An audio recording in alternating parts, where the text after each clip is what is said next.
So here we are in jump position, and you'll see that we have the same problem. In that this time she's rounded from the middle of her back, so her shoulders are rounded and her upper body's collapsed. But again, if you look at the crease in her jodhpurs, there's no hip joint flexion at all. She's just sort of like doing it by hunching forward a little bit. So this would be quite hard to hold her balance, and the only way she's going to hold that is by muscular strength. So here we're in a balanced jumping position, and we're letting the hips and the knees absorb the movement. The lower back must stay relatively flat, definitely not hollow, but also not too rounded. To have the shoulders a little bit more open, but without hollowing your back, and that's quite difficult here for Melanie. So she has to really try and relax her back to let her tail drop a little bit. That's good, that's good. And then allow the hip joints and the knees to work.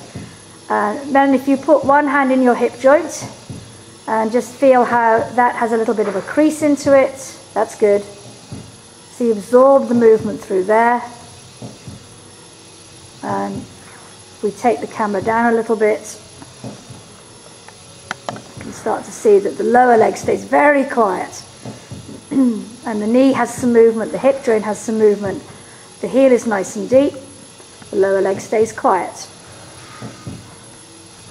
Good. So we're at the faster speed with Melanie doing what I call rising trot canter. She stands one and sits one, and this is really good for her hip joint and for her balance. You can see that her hip and her knee are working. They're bending and stretching. Stretch, bend, stretch, bend. And her upper body is very quiet, just quietly sort of staying in one place, but going up and down a little bit, but not a huge amount of backwards forwards.